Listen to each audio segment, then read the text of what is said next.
So today we want to focus on the individual a little bit more. I think it's fair to say, Paul, we've spent the first few episodes of this podcast series speaking a lot about the business and the positioning of the business, but today we really want to talk about the individual that sits behind the business, because quite often somebody's identity can be tied up quite a lot within the business itself. Yeah, we're flipping it on its head a bit here from can the business operate without you to can you operate without the business? And I think it's really important that we look at both aspects of that. Yeah, and I think for me, quite often, this all normally starts when people have decided that they want to change the way, for want of a better phrase, they're interacting with their own business. And in some instances, that might be they might think that they want to exit the business, but actually, it's about thinking, what does that look like on a personal level in 18 months' time?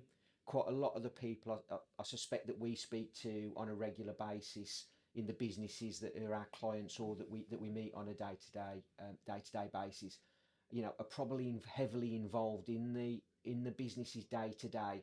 And actually, to your point is, what does that look like when you decide to step away and actually you haven't got to step away completely? And I think that's quite an interesting, I think, topic that you probably see quite regularly. Very much so, Dave. And when you talk about exit and stepping away, that can cover all sorts of things and exploring what that looks like and what's right for the individual and their family, and how that aligns with the business is really important. A key thing underlying that is, again, understanding the roles and responsibilities. So typically, an owner manager of a limited company is wearing a number of hats. And when you're thinking about the next stage and the exit, for the want of a better description, it's more important than ever, I think, to think about those different roles and your role as an owner and as a manager, and to think how those will change. They don't have to change in the same way. You can retain ownership or part ownership, whilst stepping away in whole or in part from the management aspects of the business. So it's not an all or nothing scenario.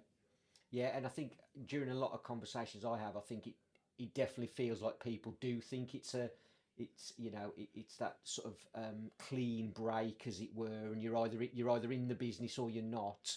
And technically that's true, but as you say, that can adopt a different guise for different people. And I think the one thing I quite often see as well is people haven't thought about what that commercial impact might look like. So somebody who wants to keep ownership of the business but wants to step away from the day to day running of it actually needs to think about, well, who's the person they need to bring in to be that, business as usual, sort of face of the business, as it were, and the manager within the business, while they're able to step away.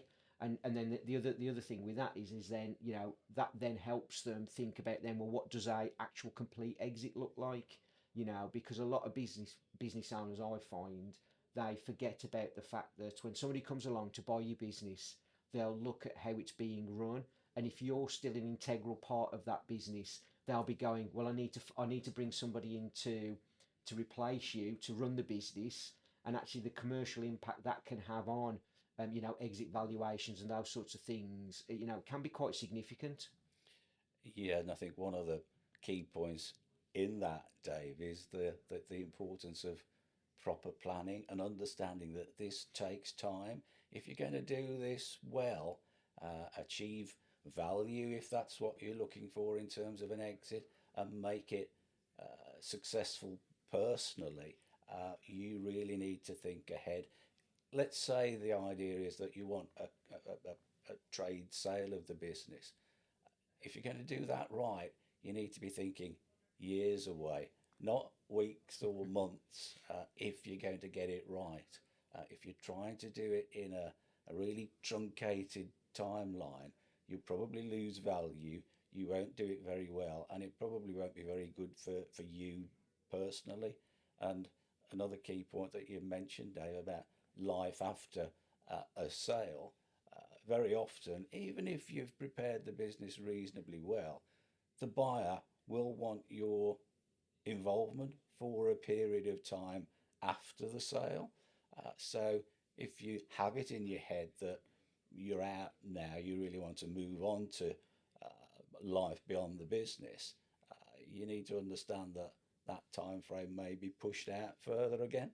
Yeah, and I think that final point you've just made there is really crucial for me in the conversations I have, because you can get to a stage quite quickly where the legal sale of the business is actually outpacing your personal preparation for what happens with the time that you're going to get at the end of it. And I think sometimes, rightly or wrongly, I think sometimes we forget as business owners how much we wrapped it up in the business, and how much, at the end of the day, it was something that people were passionate about when they started it, or in some instances, some of the businesses we speak to, a second, third, even fourth generational, family businesses. There's a lot of emotion tied up in here, and for somebody to step away from that, I think takes probably as much, if not more, preparation than it does actually to do all of the stuff you need to build around an actual, as you say, trade sale of a business, or even stepping away in part. And I think sometimes that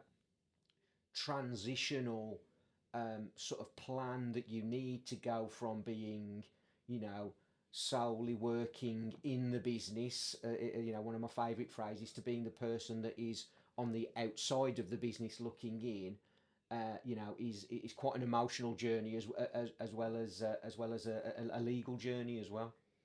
Yeah, and this applies to all sorts of scenarios. We've been touching on a sale of the business. What we may be talking about is a family business and the next generation looking to succeed, but the same principles about forward planning and communication and making sure that it works properly for everyone is the same. Where you're in a family business, you've got some added complications, dynamics of those relationships within the family.